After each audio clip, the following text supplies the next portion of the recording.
Muy buenos días, buenas tardes, buenas noches. Estamos nuevamente con el querido Miguel Ángel Quintana Paz de vacaciones. Lo estoy torturando, haciéndolo trabajar en vacaciones con una compu prestada, no sé cómo está ahí, está complicadísimo, pero la verdad es que tenía muchísimas ganas de charlar con él, así que vamos a interrumpir sus vacaciones. ¿Cómo estás, Miguel? Muy bien, muy bien. Y ha sido un poco azaroso lo de conectarnos, pero espero que funcione bien durante toda la charla. Gracias, como siempre, por Tanto la mundo posibilidad. globalizado, tenemos los mismos problemas de antaño. Sí, bueno, sí, sí, sí, sí. Espero que salga bien durante toda la reunión. Sí. En general hablamos como de notas que vas escribiendo y demás, pero me ha pasado lo siguiente. Estamos en procesos o hemos tenido procesos electorales medio paralelos entre Argentina y España.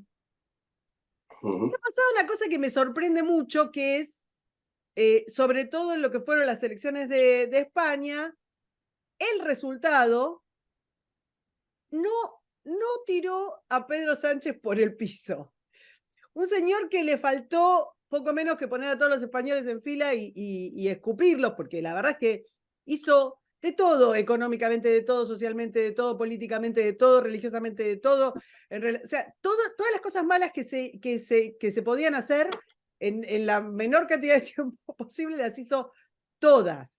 Este, y no salió mal, no le fue mal. De hecho, hasta podría irle bien. En este momento que grabamos esto todavía no sabemos cómo, si se va a llegar a algún tipo de investidura, se van a tener que volver a votar, pero no le fue espantosamente mal. Ujú.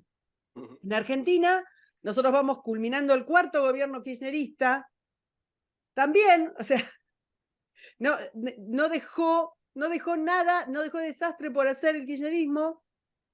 Posiblemente no gane, pero no fue mal, no le va a ir mal. Tiene un candidato competitivo. Entonces ahí te pones a pensar que, bueno, quizás ya no estamos en la teoría política. Esto es una locura, esto es como, ¿qué pasa? ¿A qué tenemos que apelar? ¿A la filosofía, a la antropología, a la psicología? ¿Qué, qué pasa con la gente que puede seguir Ujú. votando a sus maltratadores de una manera tan abierta, tan tranquila, tan como que aquí no ha pasado nada? Bueno, sí, la verdad es que planteas el paralelismo que planteas, yo creo que está muy bien traído. Y la pregunta que planteas está también, resulta también muy oportuna. Yo creo que, bueno, aunque resulta oportuna, sí que yo la matizaría. Es evidente que Pedro Sánchez no lo ha hecho mal para mucha gente, que es la gente que lo ha votado. De hecho, lo ha votado más gente que la última vez. Ha sacado algún diputado más de los que tenía su partido. ¿Y por qué, sin embargo, a otros nos parece horrible? Yo creo que hay que recordar para empezar una cosa, es que en democracia los votos, cada voto, es una obviedad, pero ahora la explico, cada voto vale uno. Es decir, si yo voy a votar enfadado con grado 10 contra Pedro Sánchez, vale exactamente lo mismo que si voy con el grado 1 contra Pedro Sánchez o voy con el grado 100 contra él. Mi voto por muy, muy, muy indignado. Entonces, es verdad que la estrategia de Pedro Sánchez del PSOE desde hace tiempo, no solamente con él, del Partido Socialista Obrero Español, desde tiempos de Zapatero es una estrategia divisiva, es una estrategia de enfrentarse a media España y de generar mucha tensión. En la campaña electoral del año 2008 se grabó de extranjis al propio Zapatero diciendo que le convenía que hubiera tensión cuando le estaba entrevistando, después de que lo hubiera entrevistado uno de sus periodistas más afines, Ángel Gabilondo. Entonces, esa estrategia, que no solamente durante la campaña, sino que es durante su propio gobierno al emitir leyes, y por eso generan esta sensación que tú misma dices, de Dios mío, bueno, ha cambiado muchas cosas, ha hecho, sí, es evidente que las ha cambiado, pero es evidente también que hay una parte de la población que o bien le gusta y sin duda pasará, o bien incluso le parece mejor que la alternativa. Y esa parte de la población es una parte de la población que logra dejar el resultado más o menos empatado, que es como lo tenemos ahora. Es curioso, para empezar, porque la victoria electoral ha sido del Partido Popular, con bastantes escaños respecto al PSOE. Pero todo el mundo, yo creo que lo más trágico de la noche electoral es que daba todo el mundo por supuesto que todo lo que no fuera el Partido Popular ni Vox, o prácticamente todo, menos alguna excepción pequeñita, de algún partido pequeñito, todo ello iba a apoyar al PSOE. Es decir, y el PSOE salió celebrando. el PSOE salió celebrando que un partido que defiende la secesión de Cataluña seguramente les apoyaría a ellos antes que a cualquier otro y que por lo tanto cuentan con ellos. El PSOE salió celebrando que un partido que hasta hace poco defendía el terrorismo y que todavía hoy homenajea a los terroristas cuando salen de la cárcel, les iba seguramente a preferir a ellos antes que a otros. O sea, esta estrategia que también viene de la etapa de Zapatero es la estrategia en la cual el PSOE se da cuenta de que por sus propias fuerzas es difícil que por sus propias fuerzas el PSOE consiga una mayoría absoluta en España. No lo ha conseguido desde el año 1986, que ya ha pasado. En el 1989 se quedó justo con la mitad de los diputados. En aquella época el partido que defendía a los terroristas, que se llamaba Herri Batasuna, no iba al Parlamento. Entonces los 4 escaños de ese partido se fueron y entonces esa mitad exacta que sacó el PSOE se convirtió en absoluta pues poco después. Pero en la noche electoral como tal no sacó la mayoría absoluta. La última mayoría absoluta, esto que acabo de contar, pasó en el 89, la última fue las elecciones anteriores al 86. Es decir, ha pasado muchísimo tiempo. Sin embargo, el PP consiguió una en el 2000, consiguió otra en el 2011. Es decir, el PSOE en algún momento determinado ha captado que esa mayoría absoluta no puede llegar a ella y que por lo tanto tiene que contar, tiene que desplazar y contar. Por eso precisamente la estrategia de la polarización y de la tensión, crear a un montón de españoles que odien completamente a otra mitad y que por lo tanto siempre le prefieran a él, al PSOE, antes que el otro que resulta odioso. Esto es lo que creo que pasa aquí. Es verdad que este análisis que estoy haciendo se parece al que hace el PP, que es, no hemos ganado porque el otro partido de la derecha, Vox, un partido de nueva derecha, de derecha más conservadora, de derecha más popular, este nuevo partido de alguna manera ha metido tanto miedo que ha activado mucho a la izquierda. Pero se olvida el PP de que ese mismo miedo, cuando no estaba Vox, lo generaba él. Es decir, porque la estrategia es la misma y va a ser la misma, y obviamente porque desaparezca Vox, el PSOE no va a cambiar esta estrategia que hace tiempo que tiene y que además responde a un análisis, ya digo, bastante plausible, el análisis de que nunca van a conseguir mayoría absoluta. Entonces, bueno, esto me parece lamentable, en primer lugar, ¿no? Me parece lamentable que todos los resultados electorales en los que para gobernar tienes que hacer un montón de concesiones territoriales absolutamente justas, des por supuesto de que eso va a pasar y lo celebres por parte del PSOE. Eso es yo. Y luego, ya uniendo ya y termino, la parte final que tú decías, es verdad que esto de alguna manera refuerza cosas que tú y yo pensamos desde hace bastante tiempo y que hemos comentado también varias veces, que es la cuestión de que seguramente para enfrentarse a esta situación lo único que funciona es una estrategia a medio o largo plazo. Esto tampoco lo entiende a menudo el Partido Popular en España, que es como es normal hasta cierto punto que le pasa a los partidos, es muy resultadista, ¿no? Es muy deseoso de que los resultados vengan ya. Está pensando en las próximas elecciones, en este caso las recientes, cómo ganar las próximas y simplemente obtener resultados. Y por lo tanto no se da cuenta de que al pensar solo en los resultados inmediatos no va creando una cultura, no va creando una sociedad, no va creando un mundo de ideas en el cual la gente empieza a percibir las cosas diferente de cómo quiere que las perciba el Partido Socialista Obrero Español, lo que aquí algunos hemos llamado el PSOE State of Mind, tú llamas también el peronismo State of Mind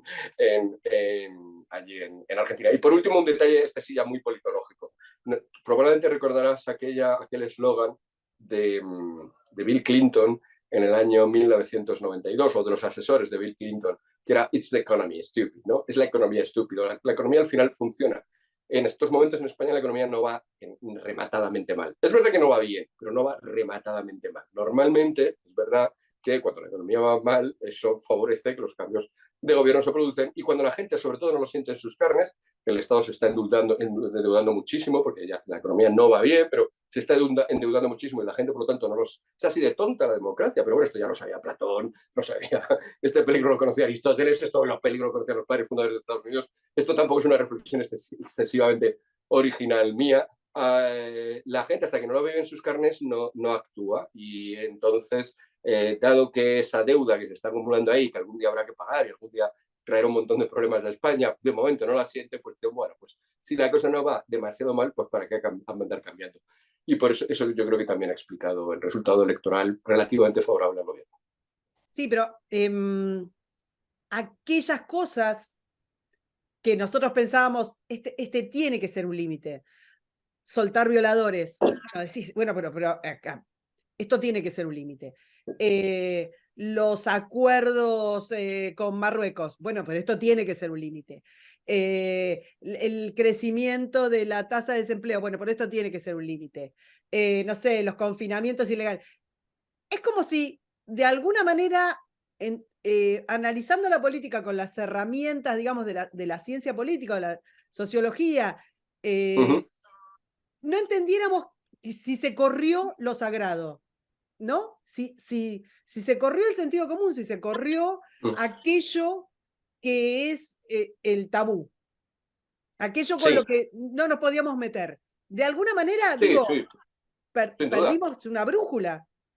Sí, sí, sí, sí, pero bueno, esto es un resultado de cuando logras dominar eso, la mentalidad, dominas una cosa esencial de la mentalidad, que es los tabúes, lo que es admisible, lo que no es admisible. Por supuesto, y yo creo que esto lo tiene que captar la derecha. La derecha sigue pensando que sus tabúes son los tabúes de la izquierda, porque sigue pensando que existe un consenso básico, de fondo, no existe ya.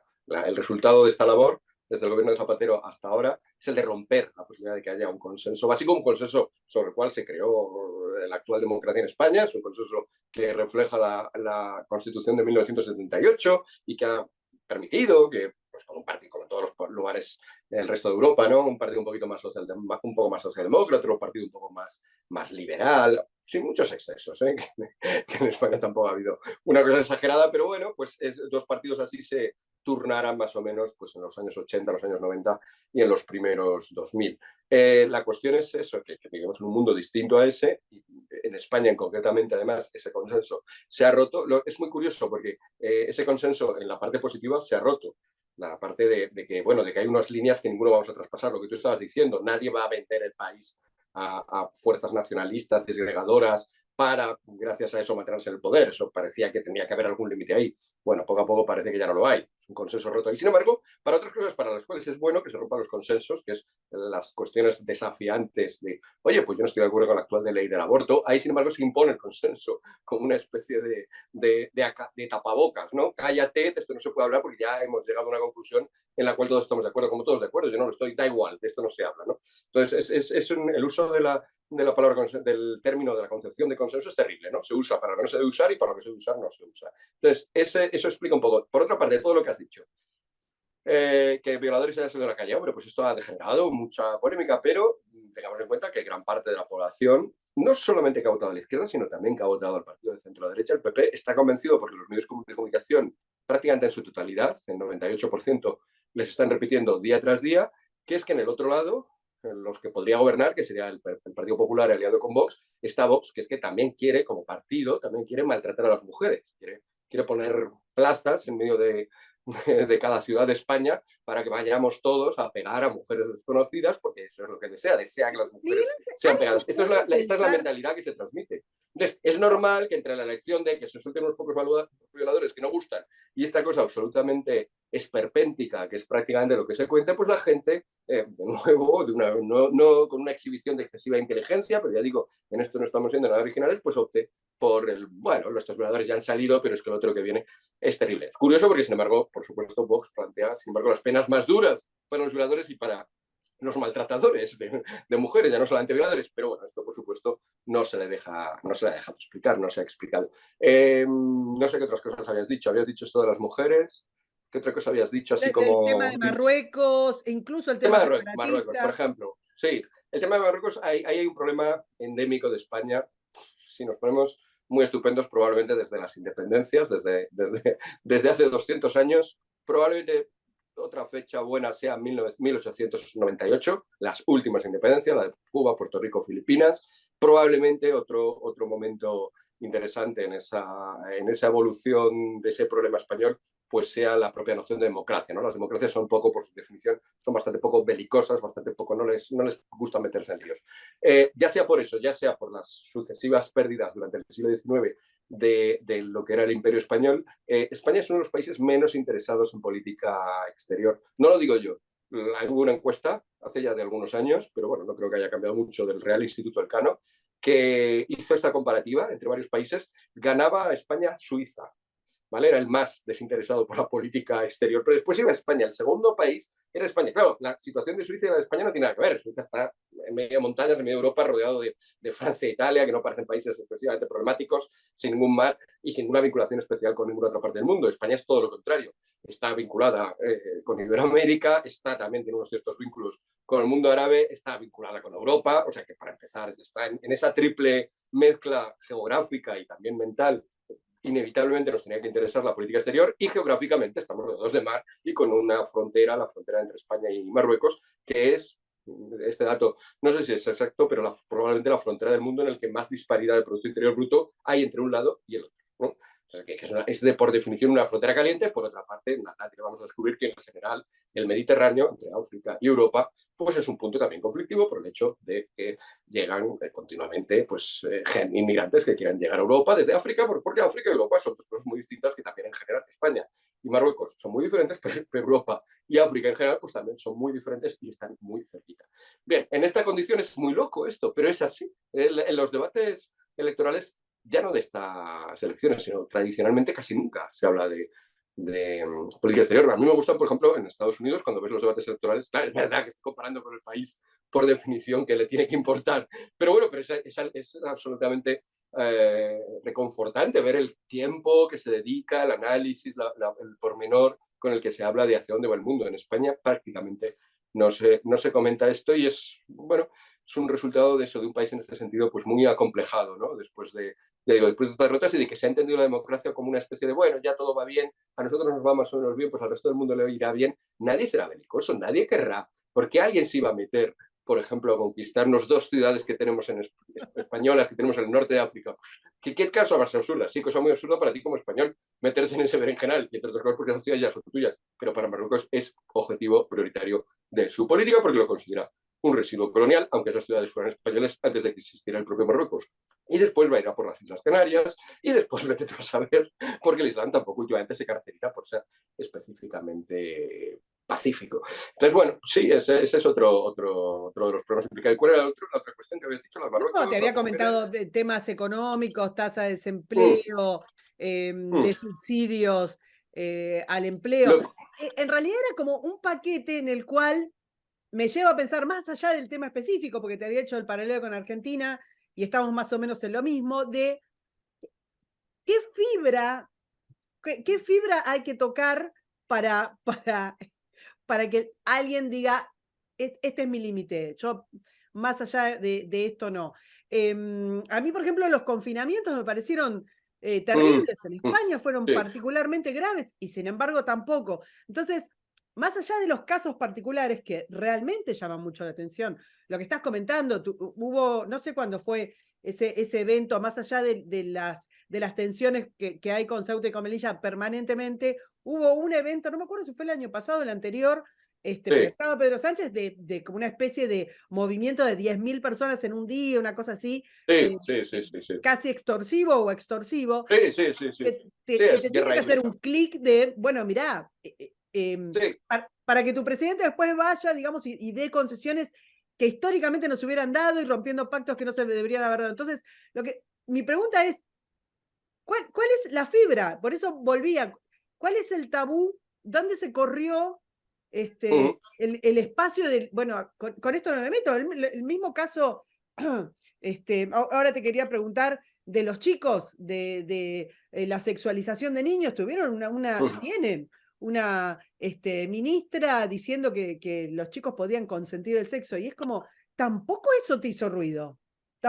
¿Qué pasó? Bueno, no, porque son declaraciones y depende de cómo se cuenten y depende de en qué marco se pongan.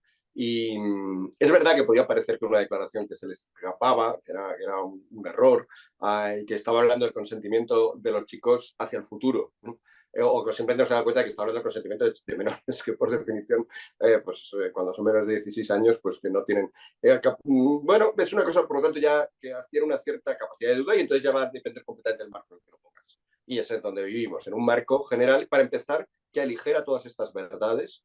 No hay nada que, oye, le he revelado esto, bueno, eso es lo que tú opinas. Tenemos como una especie de amortiguador respecto a la realidad general en el siglo XXI. Y pasa en Argentina, pasa en España, pero pasa en todo Occidente, que es lo que se conoce como posverdad, ¿no? La posverdad no es que la gente mienta mucho, sino que a la gente le ha dejado de importar mucho esa diferencia entre verdad y mentira. De ahí también el error de la derecha en España de estar repitiendo continuamente, es que Pedro Sánchez ha mentido mucho. Bueno, en nuestros países latinos, ¿no? Católicos, la mentira no es el pecado más grave, ¿no? Pero todos además conocemos las mentiras piadosas, ¿no? Y por lo tanto, bueno, pues si se ha mentido, pero no se ha corregido, que es lo que dijo el propio Pedro Sánchez, no he mentido, he cambiado de opinión. Bueno, pues ya no está tan claro, o sea, no hay, es verdad, esto que dices, tú estás buscando, ¿qué es lo definitivo? Bueno, yo creo que vivimos en una época en la que no hay ya eso, no hay eso definitivo, todo va a depender es verdad que en general siempre ha sido un poco así, es decir, siempre los marcos en los cuales, y esto es un asunto un poco filosófico, pero bueno, los marcos en los cuales integramos la experiencia condicionan mucho la experiencia, ¿no? En todos los sentidos, ¿no? El mismo color, por poner un ejemplo tonto incluso de la percepción, ¿no? Un mismo color rojo, un mismo objeto de color rojo, lo ponemos al lado de otros rojos y parece diferente que si lo pongo al lado de los verdes, ¿no? O un blanco, pues parece distinto cuando está en medio de negros, parece más reluciente, si lo pongo a otros blancos, pues parece incluso apagado, incluso un blanco más sucio. O sea que los contextos, la manera de entender, incluso a ese nivel tan básico, importan. Y el problema es que ahora todo esto que ya desde la filosofía se estaba exagerando mucho la importancia de esto, pues ya se ha deslocado. Entonces, por eso pasan estas cosas. Otro ejemplo, recogiendo de las cosas que has dicho. Es verdad que unos confinamientos en España declarados inconstitucionales. Yo cuando se declararon inconstitucionales, recuerdo que tuve una charla, como estábamos además medio encerrados. En aquella época nosotros estábamos encerrados a partir de las 9 de la noche. O, bueno, en mi región, Castilla y León, incluso pusieron las 8 de la noche, una barbaridad. Luego también, obviamente, ya tardó un Se mes en sabe un que el tribunal en COVID decir es que había que tener. nocturno. Se sabe que Sí, el sí, o COVID sea, viene era con una toda la cosa, pero noche. bueno, yo tenía que salir corriendo de la universidad a casa para llegar a casa antes de que estuviera prohibido estar en la calle. Era una barbaridad, era un absurdo absoluto. Además, como si haber estado en la clase con 20 alumnos a las 5 de la tarde no tuviera problemas, pero luego de repente andar por la calle a las 8 ya fuera peligrosísimo. Pero bueno, eso es un tribunal lo echó para atrás, los confinamientos, el Tribunal Constitucional los declaró inconstitucionales. Yo, unos días que estábamos encerrados, hablé con la gente con una de estas aplicaciones de diálogo y la gente se enfadó mucho porque dije, esto no va a servir para nada. La gente le da igual. O sea, bueno, pues un tribunal ha dicho que no. Es verdad que si los medios de comunicación estuvieran diciendo continuamente, caray, van contra nuestras libertades, están en peligro nuestra, pues eso, con la excusa de la seguridad está en peligro el dejarnos nuestras libertades más básicas, movernos. ¿Os dais cuenta de lo peligrosos, la gente más peligrosa que tenemos al gobierno? Pues probablemente la gente hubiera despertado, pero como los medios de comunicación no dijeron esto, e incluso dijo, bueno, pero era por una buena causa, era por intentar que hubiera menos muertos. Si gracias a esto se salvó una sola persona, pues tampoco estuvo tan mal. ¿Qué más da ese respeto? El marco fue ese, ¿qué más da ese respeto estricto a la constitucionalidad? Es más, quien puso el recurso de inconstitucionalidad es Vox, que en esos medios se presentan siempre como malo o no se habla de las cosas buenas, como por ejemplo obtener este éxito judicial. Bueno, pues en ese marco, por lo tanto, ese asunto no estuvo dentro de, aparte de que han pasado un par de años, bueno, se juntó todo como para que ese asunto no estuviera dentro de la mesa, encima de la mesa y no se tuviera en cuenta. Tienes razón también, lo de Marruecos es grave, ya yo puse un poco el panorama general, lo que se ha hecho, que a lo que te has referido tú, se ha cambiado la posición respecto a Sáhara. España defendía que Sáhara tenía que celebrar un referéndum, que era la posición que tenía la ONU al principio, en el momento de la descolonización. Marruecos obviamente ha dicho que no había que tener ningún referéndum, que ese territorio era suyo, porque sí, aunque los saharauis no estuvieran de acuerdo, bueno, la mayoría de ellos han tenido que irse a los campos de Tinduf, en Argelia, y Marruecos ha ocupado ese territorio.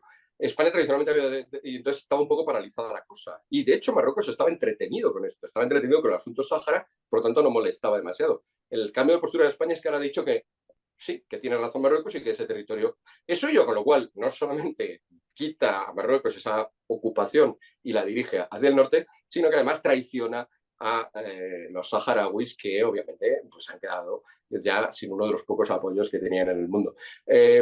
Y efectivamente lo que pasará, yo antes hablé de guerra, está muy bien que tú ahora ya has contado un caso concreto, lo que pasará no va a ser, porque aunque Marruecos se está fortaleciendo cada vez más militarmente y España se está desguareciendo, pero es verdad que de momento parece que todavía hay una diferencia favorable a España en términos estrictamente militares. Obviamente lo que ocurrirá no va a ser estrictamente militar, porque más queda muy feo y lanzar un ataque ya te pone a todo el mundo en contra, porque la gente en estos tiempos actuales no le gusta la violencia. Solamente lo que ocurrirá será lo que tú decís, lo que ya pasó, por otra parte, hace un par de años.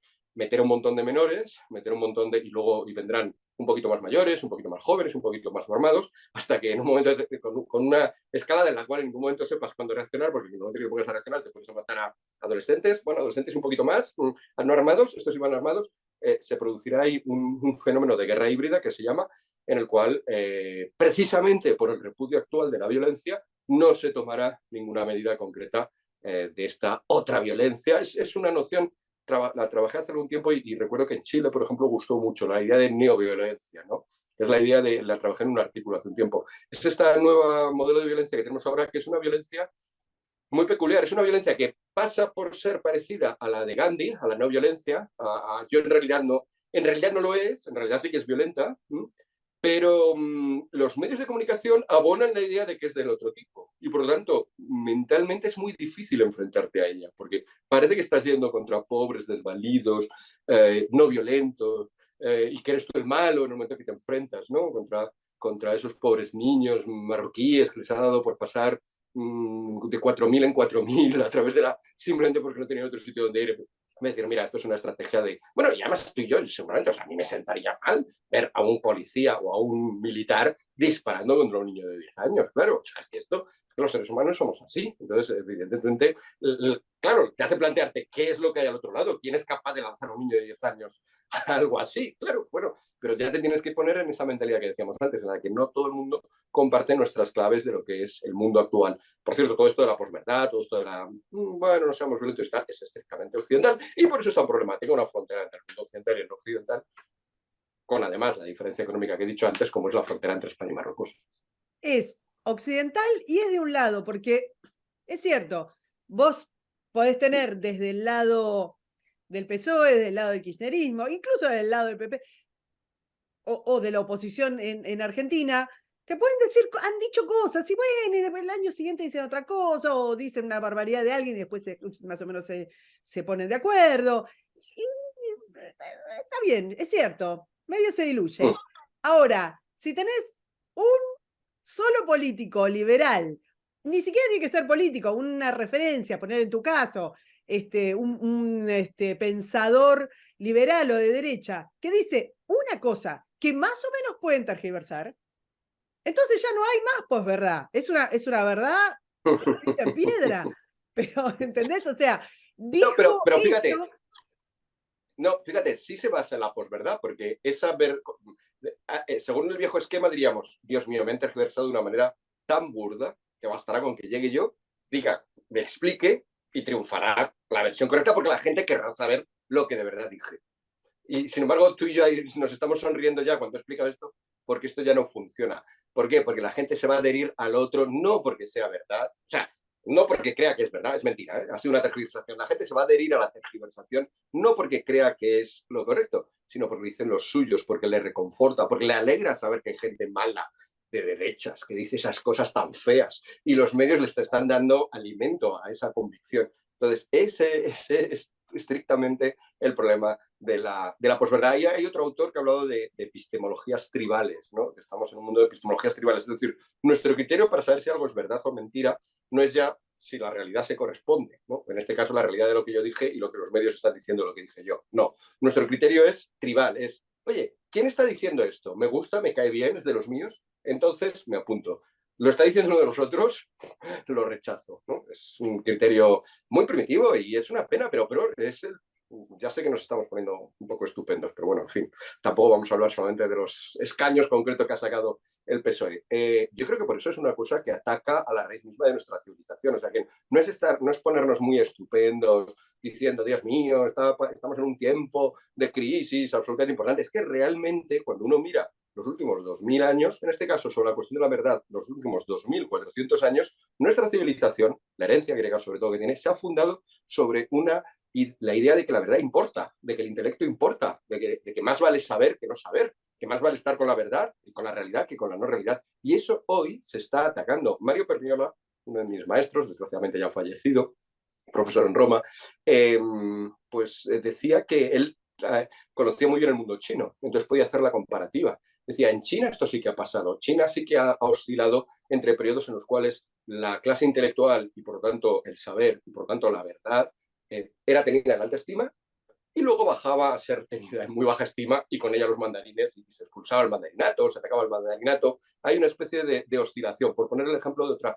gran civilización y de otra civilización que ha alcanzado cotas muy altas. Pero eso en Occidente no ha pasado. En Occidente siempre se ha mantenido el aprecio por lo intelectual. Incluso quienes hacían una crítica a la razón escribían libros y argumentaban en contra de ella, ¿no? No sé, un Nietzsche, los románticos del principio del siglo XIX, hasta los nazis tenían a sus propios filósofos, no muy exitosos como Rosenberg, ni siquiera entre los propios nazis, pero hasta tenían sus propios libros, Mi lucha, por ejemplo. O sea, hasta en nuestra tradición ha sido siempre la idea de que había algo bueno en estar de parte de la verdad.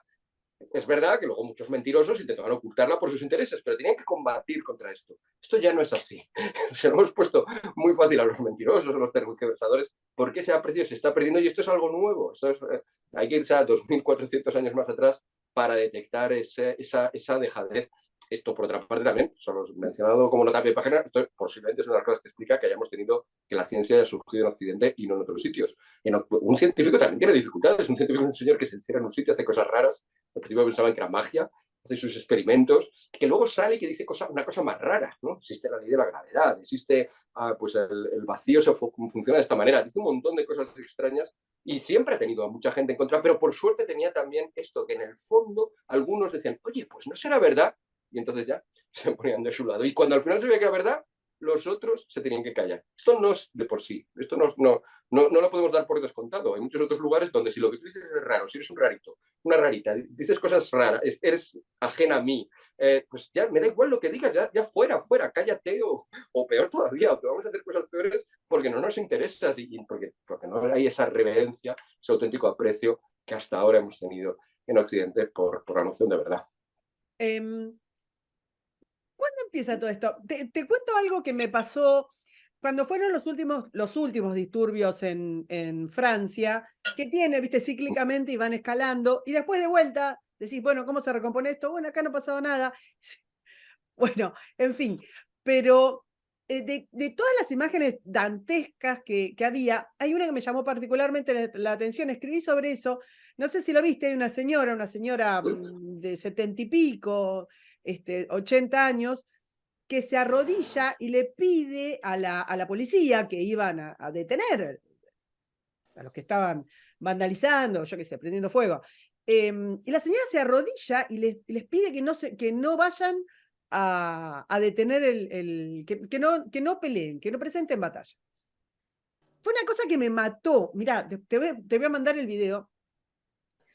Es impresionante, vos la ves, la señora es una señora francesa, pelo totalmente cano, muy blanca, muy flaquita, muy frágil, aparte la ves, y está a rodillas, y vos lo que alucinás, viendo el despelote, digamos, que había alrededor, y se prendían fuego los autos, y la gente estaba totalmente violenta, qué sé yo, decís, bueno, la señora está pidiendo protección de la policía. No, la señora que estaba pidiendo a la policía es que no vayan, que no se muevan, que no los combatan, Sí. que era inútil. Y eso me impresionó mucho.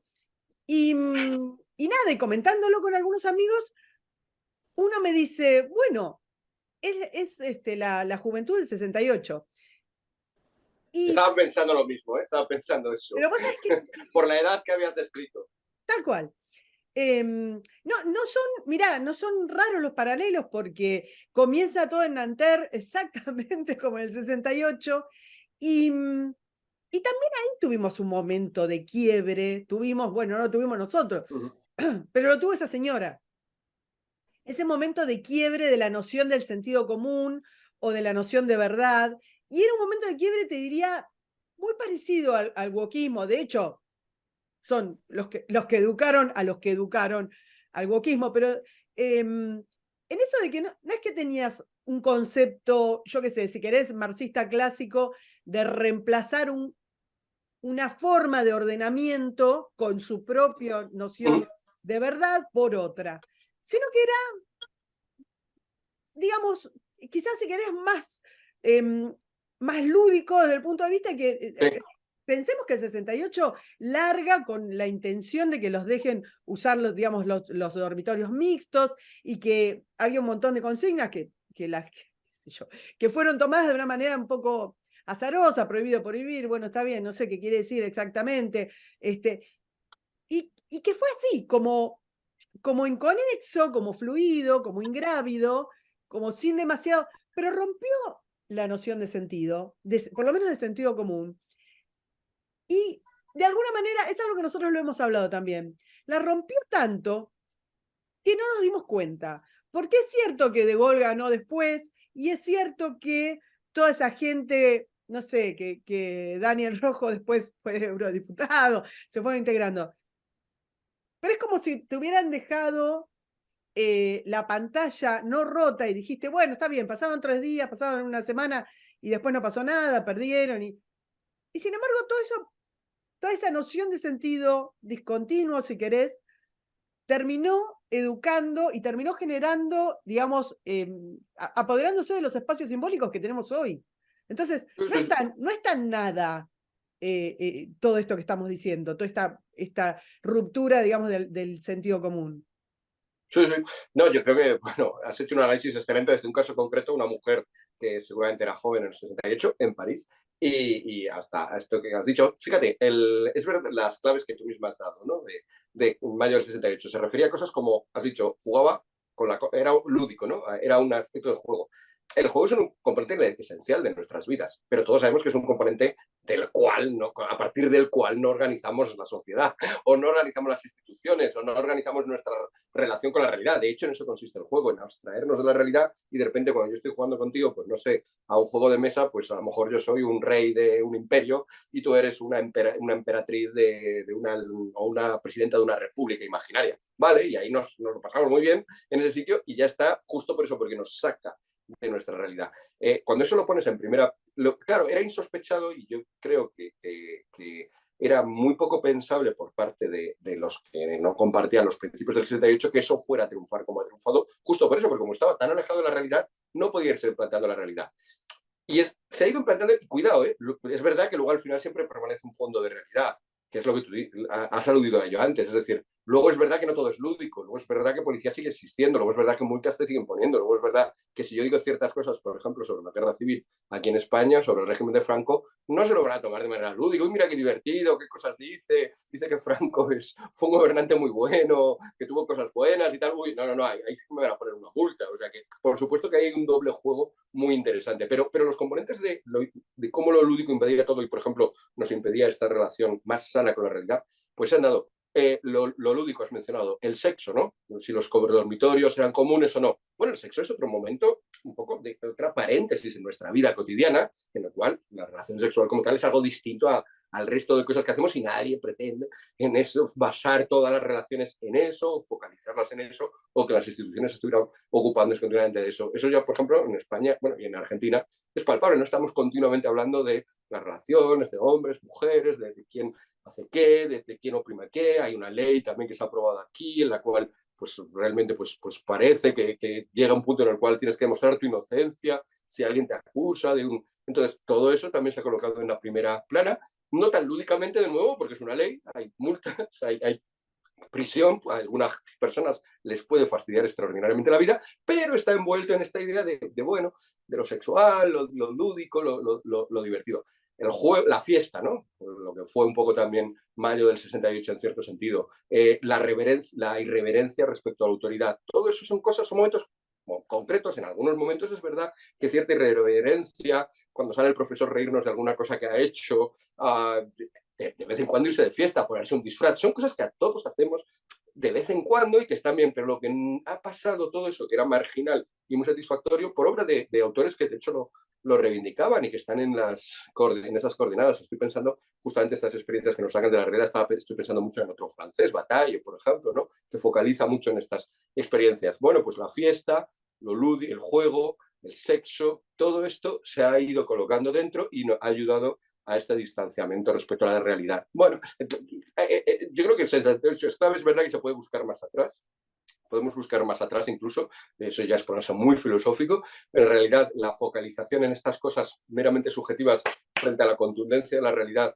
en el fondo alguien lo podría ligar con un señor tan respetable, tan serio como Descartes, que en el fondo también ya prescinde de lo externo y coloca el foco de todas nuestras atenciones en lo que está pasando en ese espacio de representación, en ese teatro, por utilizar un término barroco, que es su época, que es nuestra mente, que es nuestro interior. Es verdad que luego, sin embargo, lo aborda de un mundo extraordinariamente racional y, por supuesto, es un hombre que busca desesperadamente qué es la verdad, ¿no? De hecho, eso trae sus características. Aunque es verdad que busca la verdad y la certeza sobre la verdad, que es ya un componente subjetivo, ¿no? Yo puedo tener una verdad, pero la certeza es ya lo que yo aporto de convicción sobre ello y puedo tener certezas que no sean verdad. Él quizás se focalizó ya mucho en la certeza. En todo caso, es verdad que era un racionalista. Hoy en día esa parte racionalista la hemos perdido, y merced también a mayo del 68 y a tantas otras cosas que han pasado, las he citado antes, los románticos, movimientos de finales del siglo XIX, un cierto Nietzsche, ¿por qué no decirlo? Aunque yo defiendo a Nietzsche en algunos sentidos, porque creo que diagnosticó muy bien el momento que venimos, el que vivimos. Todo esto de la posverdad lo diagnosticó, y lo degradante que era lo diagnosticó, no lo alabó. Hablaba del último hombre, que luego Fukuyama retoma en su libro de 1991, y en esa parte está muy atinado. Todos insistimos en las partes de Fukuyama que probablemente se equivocó. Hay una parte en la que acertó, y era en ese hombre que venía, en ese hombre posterior a las últimas convicciones que quedaban durante la Guerra Fría firmes, tú lo has dicho, que era un sistema marxista que sí que tenía sus verdades, aunque fueran falsas, pero sí que tenía su sistema, y otro sistema, el que finalmente triunfó, el de las democracias liberales, capitalistas. Bueno, ahí todavía había que creer en cosas, y todo el organigrama militar, geopolítico y político estaba montado en creer eso. Una vez que esa lucha se fue, Fukuyama ya anunció que venía, el libro de Fukuyama, todo el mundo dice el fin de la historia. Sí, se llama el fin de la historia y el último hombre. Hablaba, y es una expresión nietzscheana. Viene este hombre, pues, desencajado, que no le preocupa demasiado ninguna verdades ni otras, y que propone un tipo de vida pues bastante lamentable, que lo lamentable de ese tipo de vida es lo que te hace a ti decir, ¿pero qué le pasa? ¿Por qué no reacciona? ¿Por qué le hacen cosas y nada que le puedan hacer? Bueno, eso es muy parecido a lo que en sus textos escribe Nietzsche, previendo ya que esto va a venir. Pero bueno, en todo caso, lo que decía, esa focalización hacia el emotivismo. Yo he contado varias veces un hecho que me llama mucha atención, quizás simplemente una anécdotita académica, pero a mí me impresiona, que es que Charles Stevenson, que fue uno de los que, bueno, probablemente el que propuso de una manera ya organizada, académica, formal, la noción de emotivismo ético, la noción de que el bien y el mal depende de nuestras emociones. No hay nada en la realidad que sea bueno o malo, simplemente, cuando yo digo es bueno conservar la vida, simplemente estoy de una manera complicada en que digo me gusta que haya vida. Cuando digo es malo matar, es una manera complicada en que digo no me gusta que mates, no me gusta la tortura. Bueno, pues a ti sí, bueno, pues tenemos gustos distintos. O sea, el fundar todo lo moral en meramente nuestras emociones, el emotivismo ético, lo funda de una manera así académica, lo propone como tal Stevenson poco después de la Segunda Guerra Mundial, ¿no? A finales de los 40. Este pobre hombre le expulsan, no le expulsan, pero no le renuevan en su universidad. Estaba en Yale, había estudiado en Cambridge, Yale, tiene una formación de primera clase y no le renuevan. Les parece escandaloso que después de la Segunda Guerra Mundial, después del Holocausto, haya gente que dice que esto de decir, bueno, el Holocausto estuvo terrible, es una manera de decir, bueno, es que no me gustó, es que qué cosa más fea, ¿no? Les pareció terrible, y en aquel momento tuvo que irse a una universidad tampoco mala, pero bueno, una universidad de los Grandes Lagos, no de primer línea en Estados Unidos. Hoy, alguien que defiende el diagnóstico de Stevenson es el que está por todas partes. O sea, le pasaría lo mismo si iría a una universidad de segundo, de tercera o de cuarta categoría, porque lo que dice es obvio, es lo que piensa todo el mundo. No son los gustos, a ti te gusta, a ti no. Este rebajo, es verdad que luego combinado, y esto ya no es mayor del 68, esto ya es... aquí, claro, es que de nuevo, perdón, pero vuelvo a mi tesis. Si estamos viviendo la sustitución de una civilización por otra, el juego de jugar, de lo lúdico, de lo festivo, de tomárselo todo con relatividad, del distanciamiento, del deconstruir, del tomárselo todo como, bueno, tu bien y tu mal son emociones, todo este juego es una primera parte imprescindible, básica, pero es solo la primera parte. La segunda parte es la que también hemos ya mencionado los dos. La segunda parte es empezar a construir lo nuevo, y ahí hay que ser contundente. Ahí hay que poner ya ladrillos. Ya has quitado los cimientos, las vigas, las paredes antiguas, y ahora tienes que poner cimientos lo más potentes posible, vigas lo más consistentes posible y paredes lo más resistentes posible. Y estamos, claro, como estamos como el primer proceso está ya muy avanzado.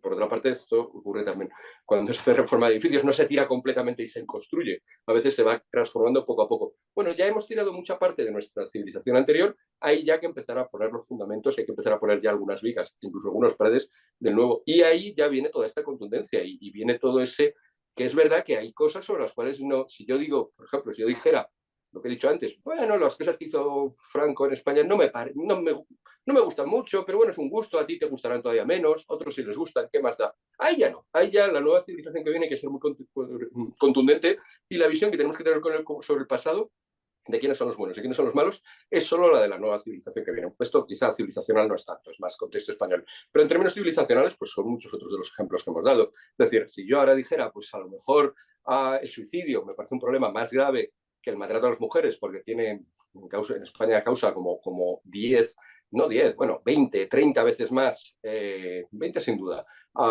muertes al año que lo que causa el maltrato a las mujeres, estaría diciendo una barbaridad y estaría siendo reprobado y estaría siendo lo que acabo de decir para muchos automáticamente en su cabeza equivaldría a decir no me importa que maten mujeres o algo así, y automáticamente de manera consistente habría que tratarme de una manera pues también absolutamente contundente de acuerdo con las normas de la nueva civilización que viene. O sea que cuidado, porque es verdad que si insistimos mucho en la deconstrucción, siempre nos pasa esto, olvidamos la construcción de lo nuevo y si insistimos mucho en la construcción de lo nuevo, olvidamos que siguen intentando deconstruir otras cosas. Hay una frase que yo creo que lo refleja esto muy bien, que es la frase de una expresión de Ratzinger. Ratzinger hablaba de la dictadura del relativismo. Es una expresión paradójica, que uno la lee y dice, no cuadra, si es relativismo no es dictadura, pues el relativismo es que todo da igual, no puede ser dictadura que es el que impone.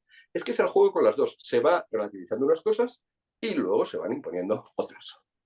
Pero es como un poco, es más que relativismo, es como la arbitrariedad, porque hay un montón de cosas que no son relativas. Esto es lo que estabas Claro, diciendo. claro. Ponele que, bueno, viste que ahora son todos como plurales, es muy interesante el tema del lenguaje.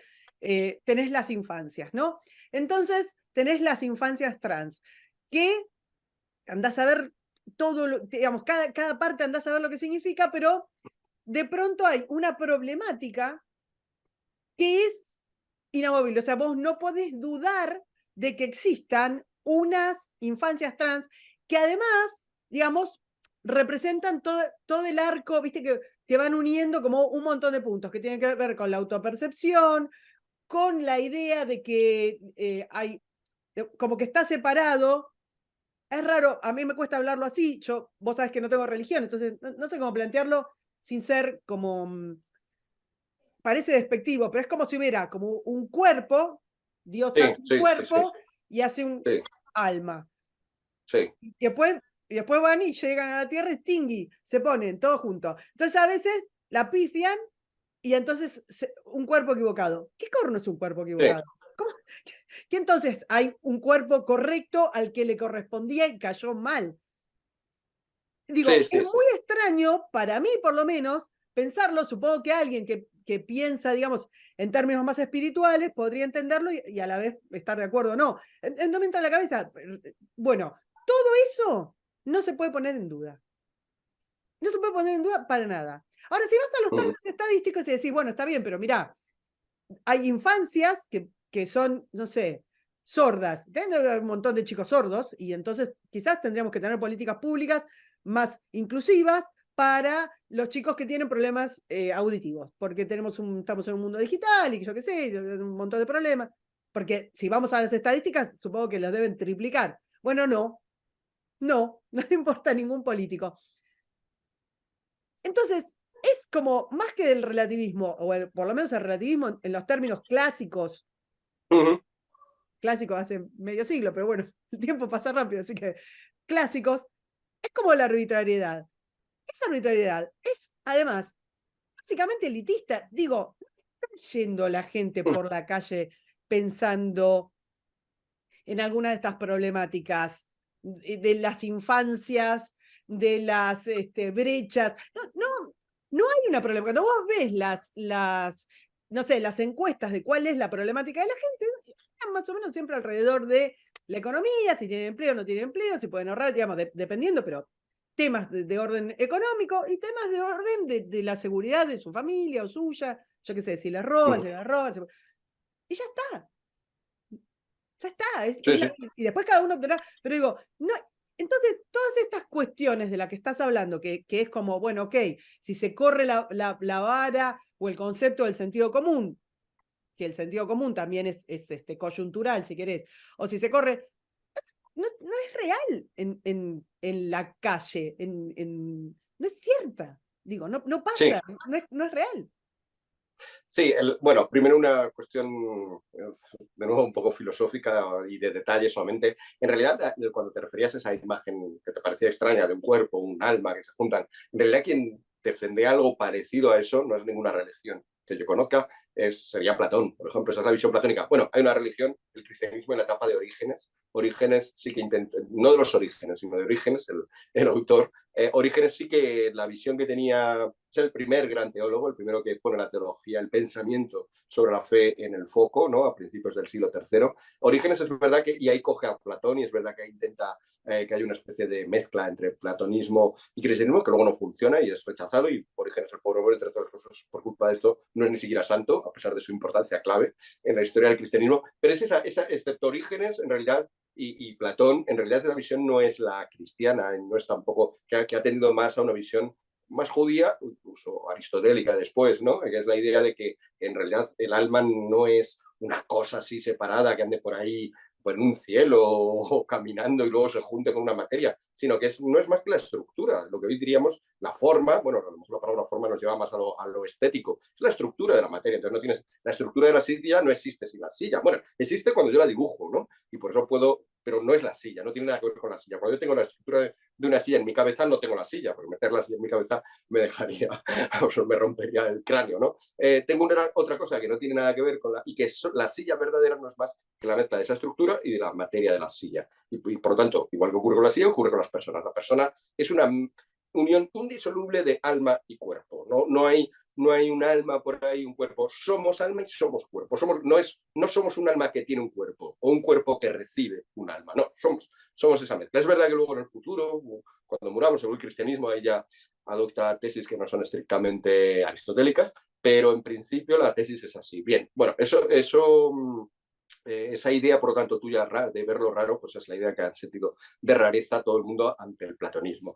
Es verdad que ahora no se expresa en esos términos, no se dice lo del alma, porque no se utiliza de una manera rigurosa, y volvemos entonces a la clave de todo esto, se utiliza de una manera emotiva. Cuando se dice vivo en un cuerpo equivocado, en realidad lo que se está diciendo no es una tesis sobre cómo está el alma o una mente o una esencia mía que está en un cuerpo, se está simplemente apelando a la compasión.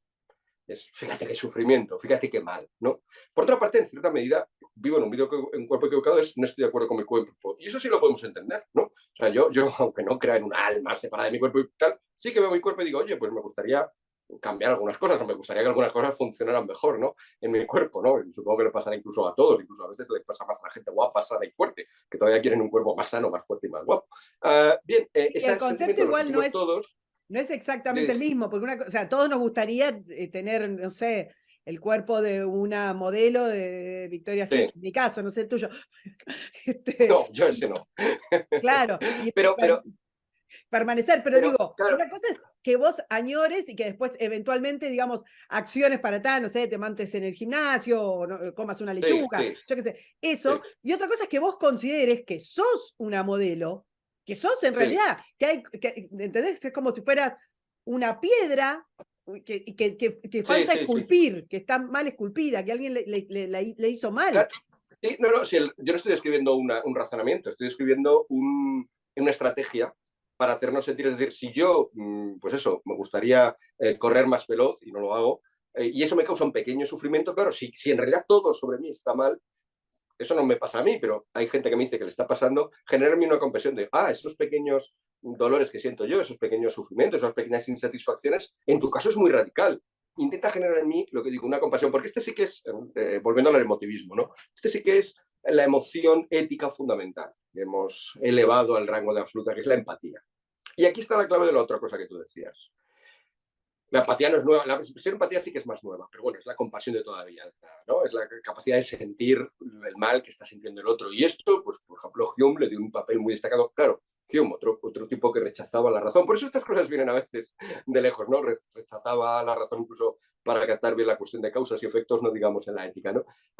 Pero antes, si nos remontamos todavía más al origen del pensamiento, a los griegos, a Platón, a Aristóteles, los estoicos, todos ellos se dieron cuenta de que había una tendencia a que la compasión jugara un papel muy potente, porque es verdad que cuando me siento compasivo, además eso me anima, ayuda al otro, pues parece que todo va bien. Y la compasión tiene un puesto en nuestras vidas, pero de nuevo, es un puesto secundario, que debería ser secundario, ahora que hemos transformado todo, se ha puesto en primera plana y ahí reside el problema. ¿Y por qué es un problema cuando la compasión, que debe ser secundaria, es por la primera? Porque por lo que tú has dicho, lo has expresado muy bien, porque la compasión por sí misma es ciega. Entonces, al final hay alguien que la pastorea, que la dirige en un sentido u otro, de manera arbitraria. Hay alguien que de repente nos dice, yo soy una persona compasiva, pero ¿ante quién siento compasión? De repente alguien me pone en la tele algo, y digo, pues siento compasión con eso. Luego estoy totalmente subordinado, esclavo de quien me muestra en la tele. Y es lo que tú has dicho, dice, pero eso es que te ponen en la tele a lo mejor solamente afecta a un 0,01 de la población. Da igual, es lo que yo he visto. Es tonta volvemos a la estupidez, es tonta la compasión. Si a mí me muestras mucho ese 0,01, me importa más que un problema que afecte al 1%, al 20% o al 50%. Si me muestras mucho algo que pasa a miles de kilómetros, me importa más que lo que le pasa al vecino que tengo al lado. Es extremadamente manipulable. Y por eso ya, y esto no es un descubrimiento mío, ya Platón, Aristóteles, los estoicos insisten mucho en, sí, cuidado, viene bien la compasión, pero cuidado, que te reduce a este estatus de esclavo, de manipulable por los demás. Ergo, ten más prudencia, más justicia, más capacidad de discernir tú, más capacidad de pensar. Eso es lo que debe mandar, no tus sentimientos, por muy bondadosos que sean.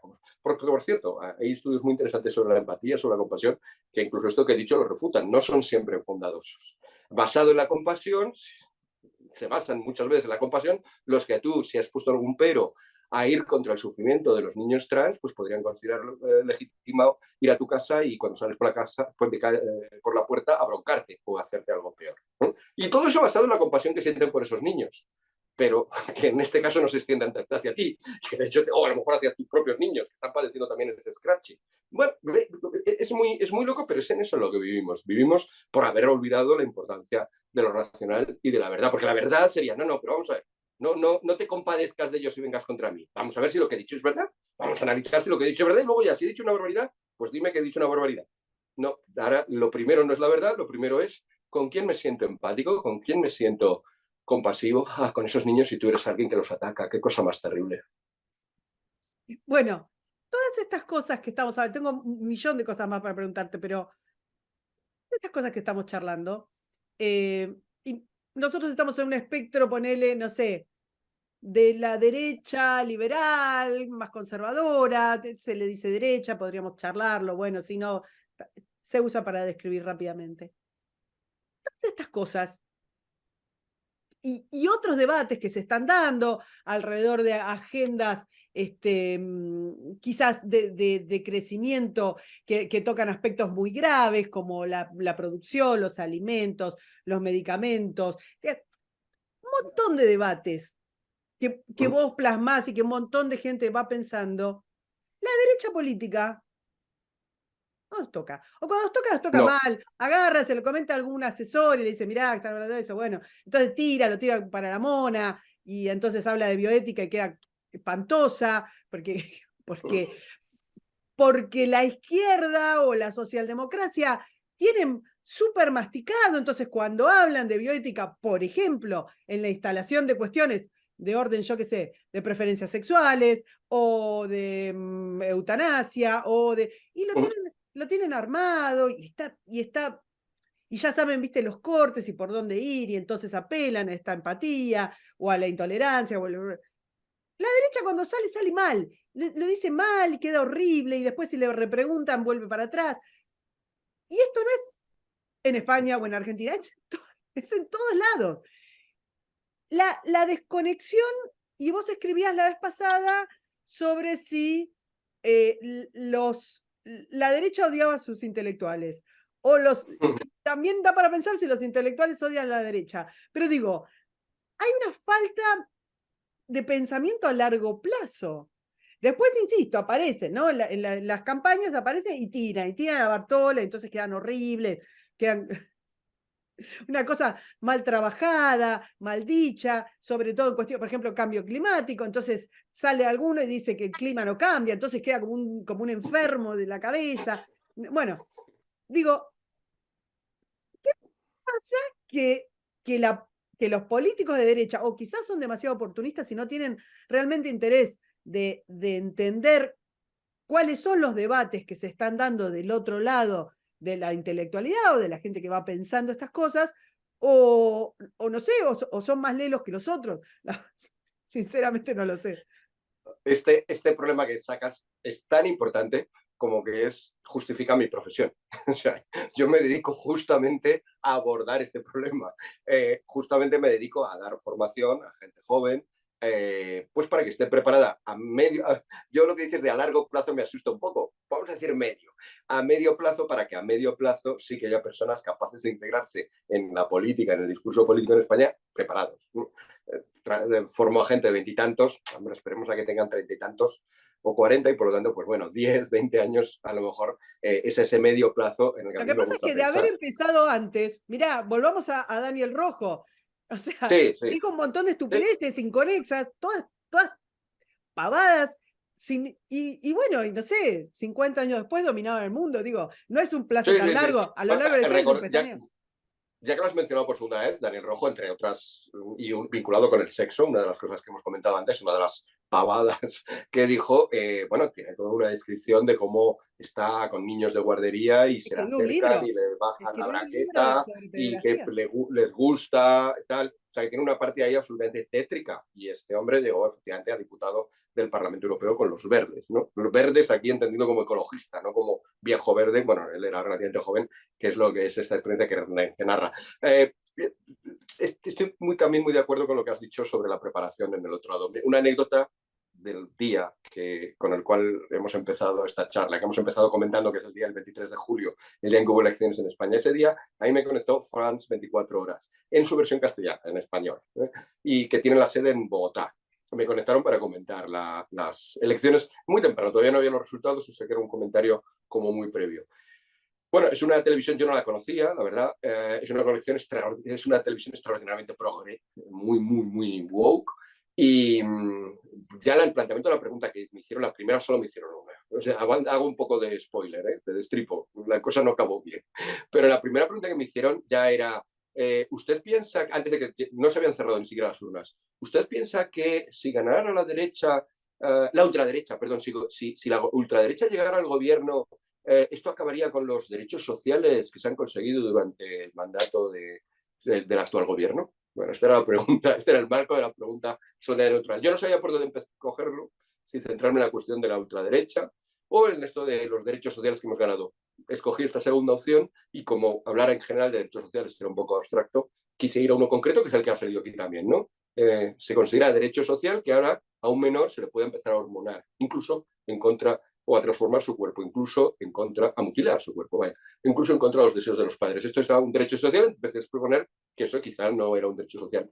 Bueno, me cortaron, esto hasta cierto punto era lógico, no me volvieron a llamar, pero iba a estar comentando durante 2 horas la cosa. Obviamente me cortaron y no me volvieron a llamar, pero lo más interesante, lo que más me impresionó, es que los dos locutores, que podían ser simplemente dos periodistas puestos, dos bustos parlantes, dos tipos guapos, era un hombre y una mujer, que simplemente hablaran, dieran paso y nada más, dedicaron, si yo había hablado 2 minutos, dedicaron 3 minutos a refutar todo lo que yo había dicho.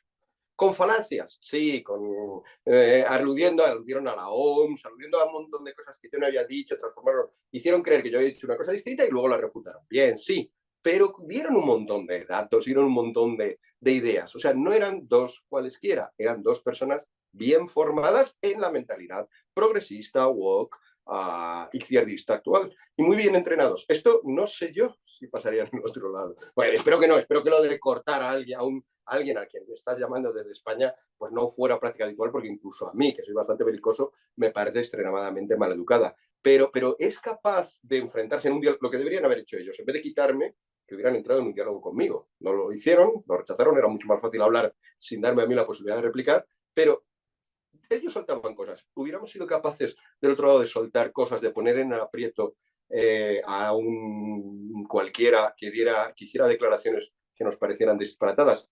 Para eso es para lo que hace falta lo que tú has dicho, formación, hace falta, y es justo lo que, ya digo, es justo en lo que estoy. Y un problema que para mí, aparte del problema general, para el país, que veo también en lo concreto como frustración, si quieres, permíteme confesarte, como frustración vocacional, es que estas cosas que están pasando en España corten demasiado pronto un pequeño arbolito que surgía. Todavía no era un árbol, todavía son solamente unas ramas, todavía son solamente unas hojas, pero estábamos cultivando ahí, en términos de formación, por primera vez, creo, en España, a mucha gente para que tuviera una versión formada, sólida, capaz en muchos ámbitos, en filosofía, en historia, también, por supuesto, en derecho, también en economía, lo tradicional, que sí que ha trabajado más la derecha, también en comunicación, en saber comunicar. Un marco muy amplio que es el que trabajamos en ISER, en el sitio del que soy director académico, ¿no? Instituto Superior de Sociología, Economía y Política, estamos formando a mucha gente que poco a poco iban generando esa posibilidad de que haya alguien que plante cara, por ejemplo, en un programa de televisión, a alguien que dijera una barbaridad. Y si las cosas en España se rompen mucho en lo que viene, pues es posible que ese arbustito que teníamos sea negado por la avalancha que viene y entonces nunca llega a ser. Es verdad que con que pasaran un poquito más de años ya tendría el tronco lo suficientemente fuerte para resistir cualquier avalancha o cualquier vendaval o incluso cualquier huracán, pero es verdad que ahora es demasiado pronto. En todo caso, estamos en ello y todavía hay que explicárselo a gran parte de la derecha, eso es verdad. O sea, hay gran parte de la derecha que sigue pensando que no, que esto es simplemente un problema de votos, de que, o sea, el análisis que ha hecho mucha gente del partido de centro derecha es, yendo dos partidos de centro y de derecha a las elecciones hemos perdido, venga, pues que haya uno. Siempre una cuestión de Excels, son todo cálculos con un Excel. Entonces aquí si sumamos votos o si pasara esto, pues entonces sí sacaremos diputados. No salen todo lo que significa pensar ideas, todo lo que significa pensar en una civilización, todo lo que significa pensar en qué está pasando las libertades, todo eso está fuera de su discurso. Para ellos la libertad, y aquí también permíteme que haga una matización. No has dicho que podríamos considerarnos liberales. Liberal, el Partido Liberal canadiense es el que ha puesto a un personaje tan deplorable como Bueno, Trudeau. sí, Es decir, la palabra es una liberal, semántica mala. sí, es una palabra, siempre le ha pasado esto, le ha pasado siempre. Hay mucho escrito sobre esto, hay muchos matices de muchos tipos de liberales. Por cierto, es verdad que según cierto tipo de liberal, el que gustaba, por ejemplo, a Cunel Ledin, pues los dos nos sentiríamos perfectamente identificados. No pensando necesariamente como él, sino él hacía una genealogía de las escuelas liberales y a las dos que consideraba más o menos dignas, que no necesariamente coincidían en todo con él, ahí tú y yo podríamos caber. Pero es verdad que la palabra que el liberal a menudo se ha quedado demasiado, justo porque venció la batalla de la Guerra Fría, en ese enfrentamiento, se ha quedado con, ya está, ya hemos vencido lo importante, vamos a olvidar las batallas. El guerrero se cansó, se vio triunfador y dijo, ya hemos ganado, ya no puede pasar nada. Pues sí que está pasando, están pasando todas estas cosas y ante eso este liberal, como no tiene instrumental, pues a menudo dice, bueno, solo, por ejemplo, una cosa que me fastidia mucho es también esta idea de solamente decir, ay, qué locuras, ¿no? Las cosas que propone la izquierda, hay una nueva locura, es todo loco. O lo que tú has dicho, ¿no? De que es que no tienen sentido común, pero tú mismo has dicho, ya, a ver, cuidado, que es que el sentido común, por definición, es el común, el que tiene la gente en común. Si vas transformando la sociedad va cambiando. Es una cosa también muy poco firme. Y se está consiguiendo que el sentido común ahora sea un sentido común bastante poco sentido común, bastante poco sensato. Pero es el nuevo sentido común. Entonces, deja de decir que son estupideces, deja de decir que son cosas que Claro. solo tienen que ver con que arreglando unas cuantas sumas de votos podremos sacar más diputados. Métete de una vez a discutir con capacidad y con formación. Te digo dos ejemplos muy cortitos. Aquí se planteó solamente el partido o la propuesta de Javier Milei fue la que dijo no a la ESI. Obviamente, el 90 Es la educación sexual, ¿no? educación sexual, atentos, es educación sexual integral. Educación sexual integral. desde que yo iba a la escuela, los continentes estaban pegados todavía y te daban educación sexual. Sí, claro, a mí. O sea, nadie. ¿Y qué consistía en la profilaxis, evitar enfermedades y evitar embarazos no deseados y demás? Yo iba a un colegio de monjas y mixto y nos daban educación sexual, todos juntos, nadie nunca, desde primer grado, ningún problema, cero, ¿eh? Nadie dijo ni mu, ni la monja, ni nadie. Bueno. Cuando viene, viste que siempre es como, ¿querés justicia? Sí, justicia social. Bueno, espera, pará un poquito, ¿de qué estás hablando con social? ¿Querés, viste como quiere la Agenda 2030 acabar con la pobreza? Sí, todos queremos que se termine la pobreza. La pobreza de todo tipo. Entonces, ¿qué es la pobreza de todo tipo? Bueno, acá entonces viene una especie de pobreza espiritual ya, ¿viste? Siempre te meten una palabra y ahí te va. Sí. Educación sexual integral, entonces dicen esto y lo tiran. Obviamente se viene todo el mundo, son conservadores, quieren que los chicos no sepan nada, quieren... Entonces, agarro, tomo el programa y empiezo a desgranar. Digo, ven, acá no hay un porcentaje ni mínimo de explicarle a los chicos la forma de evitar una enfermedad de transmisión sexual. No hay nada puesto en evitar los embarazos. ¿Qué tiene el 98% de la educación sexual integral? Autodeterminación, que las mujeres pueden tener pene, que... Buah. Entonces, si solamente se hubieran sentado a explicar esto, a explicárselo al mismo votante, que el mismo Sí, sí. votante no sienta después vergüenza, porque si no, pasa eso, el votante siente vergüenza de lo que está, ¿entendés? Y te cuento una cosa más respecto al sentido común. Hace una semana, nosotros estamos en invierno, históricamente hay una cosa que se llama Veranito de San Juan, que viene más o menos que tenés una parte que sube de 20 y pico largo, llega a 30. Esta vez no llegó, Sí. pero llega a 30. Obviamente, imagínate, cambio climático. La sucursal de Amnistía Internacional de Argentina, imagínate lo que es, pero la ley de ellos debería ser, digamos, preocuparse por las personas que están presas sin Sí, su sí, sí. debido proceso y todo lo demás, escribe un tuit en el que dice, ¿a ustedes les parece normal que tengamos 26 grados en julio? Y ahí pongo el paréntesis. Porque se pasaron medio siglo, literal, diciéndonos qué es lo normal. Cuando vos decís, che, no es normal esto. No es normal. Entonces te dicen, ¿qué es lo normal? Pero vos y yo fuimos creados en, ¿qué es lo normal? ¿No? Háblame de normalidad, porque esto Sí. es, bueno, fenómeno. Ahora que ellos manejan el sentido común, te dicen, esto no es lo normal. Y vienen con lo normal. ¿Ves que, o sea, Sí, sí, sí. y nadie fue a decirle, che, ¿qué es lo normal para vos? Digo, ese choque que me parece tan evidente y que, insisto, la formación político-partidaria que debería defenderlo, que debería enfrentarlo, no tiene las herramientas, no te digo intelectuales básicas. Porque tampoco vamos a decir que los políticos de izquierda son brillantes, digamos, si estuvieron. Intelectuales básicas. No, no, pero es una cuestión muchas veces simplemente de número. Quiero decir, si tienes al 80, al 90% de la academia en las áreas, y esta es una cifra real en Estados Unidos, en los cálculos que se han hecho, si tienes al 90%, incluso más en algunas facultades, de las áreas de humanidades y de las áreas de ciencias sociales, con una orientación de izquierdas, no es que sean más listos, que como son más, pues hay más posibilidades de que salga alguno más listo, ya no solo como políticos, sino los que están detrás, los que están elaborando los discursos, y en el 5% restante, hombre, pues tenemos que esforzarnos mucho para, incluso aunque todos fuéramos brillantísimos, aún así tendríamos que combatir contra el 10% que sí es brillante del otro 90%. Seguirían ganándonos. O sea, que es una cuestión así, sí. Esto que has dicho, bueno, es que, claro, es la clave. Hay un filósofo británico, no muy conocido, pero creo que tuvo una definición brillante de esto que has descrito, que es la falacia, él la llamaba la falacia de la mota castral. Que es la... Bueno, primero vamos a explicar qué es la mota castral, que yo mismo cuando leí esto no sabía ni lo que era una mota, ni lo que era lo de castral. Las motas son como unas elevaciones, esto alguien que sepa arquitectura o arqueología, pues pensará que soy un inculto, pero bueno, ya no, porque ya lo aprendí, ya lo vamos a aprender todos. Las motas son como pequeñas elevaciones en las cuales, por ejemplo, se colocaban castillos, ¿no? De hecho, en España hay un famoso castillo de la Mota en Medina del Campo. Bien, la idea es que tú colocabas el castillo en una pequeña elevación, ¿no?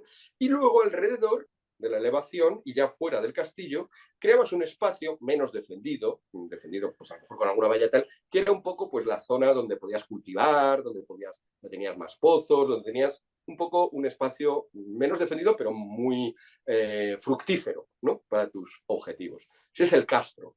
Esa segunda barrera más amplia es el castro, la mota y el castro. Bien, ¿cuáles? Y por lo tanto las motas que tienen castros se llaman así, motas castrales. Bien, ¿por qué esto sirve para describir una falacia? Es justo lo que tú has dicho.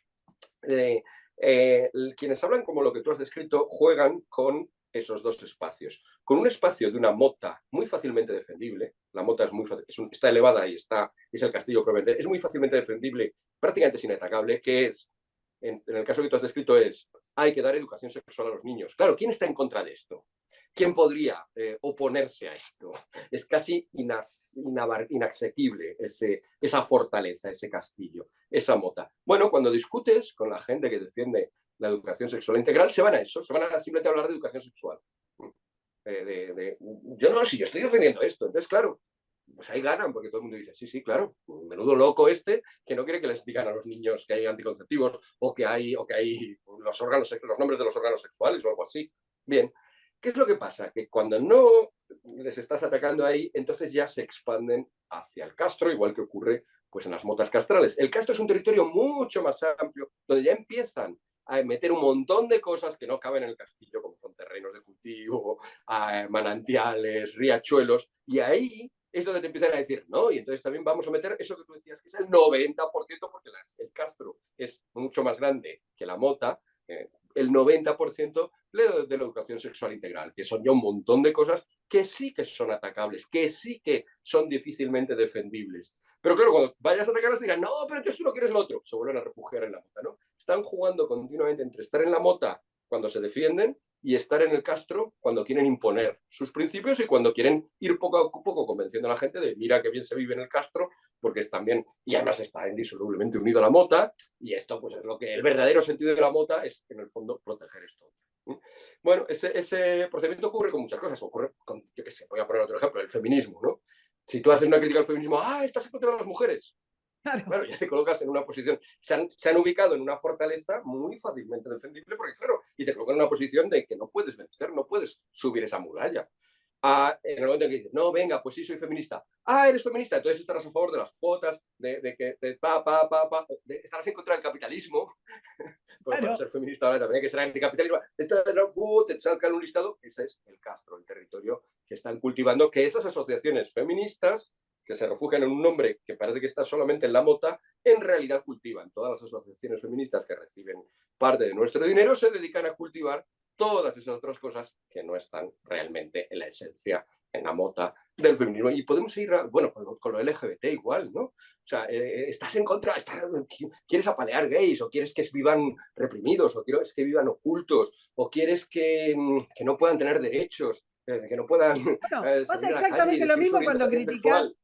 el estado de bienestar, entonces, o También, criticás el gasto, el gasto del Estado y decís, bueno, esto hay que cortarlo, pero a la mitad. también. Bueno, entonces no querés ni los hospitales ni las escuelas. No, no quiero que subas un Efectivamente. avión, no quiero que tengas asesores, no quiero que esté el Ministerio de Mujer. No, no, pero es que querés que los viejitos se Otro mueran en la ejemplo. calle y que son Sí, ellos sí, los que sí, quieren que sí, los sí, viejitos sí. se mueran en la calle, dicho sea de paso. Pero bueno, y Sí, en sí, realidad correcto. te escuchaba y ya estamos hablando hace un montón de tiempo. Lo voy a dejar para la próxima. Pero me voy a anotar esto de las motas castrales, porque es como funcionan los 17 Objetivos de Desarrollo Saranaza, Sí, que la gente correcto, son correcto, todas correcto. motitas castrales. Correcto, correcto. Y hay un análisis, por cierto, de un alumno mío muy bueno que describe esto, ¿no? Describe cómo esos principios de Mota, que son difícilmente atacables, tú lo has dicho antes, ¿no? ¿Quién está en contra de que desaparezca la pobreza? De repente se expanden en Claro, un caso. el Y agua bueno, aunque sea potable. solamente como No querés que haya pequeña, agua ya que potable cito al para todo el alumno, mundo. ya que cito al alumno, voy a citar también, yo tengo un artículo sobre este asunto de la mota castral, ¿no? Creo que lo describo concretamente en el caso del feminismo.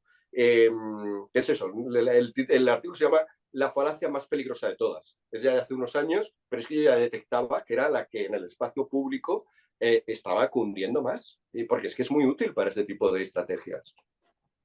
Magnífico. Bueno, Miguel Ángel, ya te saqué. Y encima para mí no es tan tarde, pero para vos es tardísimo. Te saqué un No, montonazo. tranquila, tranquila. Lo bueno de las vacaciones es que de hecho la hora, y además es cuando empieza a hacer buen tiempo, o sea, Ah, bueno, aquí estamos en verano, entonces, o sea, en ese sentido no hay problema. Por cierto, lo que llamáis vosotros veranillo de San Juan, para nosotros es el veranillo de San Martín, claro, es en noviembre, y tenemos también unos pequeños días ahí en los que sube la temperatura tradicionalmente. Una de estas veces, por cierto, que la gente se estaba quejando del calor, yo dije, bueno, esto de cambio climático no es tanto, ¿no? Se ha llamado siempre veranillo de San Martín, de nuevo me cayó en redes sociales una crítica como, Dios mío, estás negando el cambio climático. No, no, no, estoy negando que sea raro que haya unos días, en noviembre en nuestro caso, en torno al día de San Martín, que dan nombre popularmente a mi abuelo, que no era experto en climatología, a decir, estamos en el granillo de San Martín. bueno, te saludo, Che. Mil gracias por todo. Y para la próxima, Nada, tío, lo de como las motas siempre. y la Agenda 2030, pues increíble. La verdad que son todas motitas. Un Sí, abrazo. sí, sí, sí, sí, sí. 17 motos las que sí, sí, sí. Venga, un abrazo. Chau, chau. Suscríbete, me gustealo, compartilo y nos vemos en la próxima. Muchas gracias.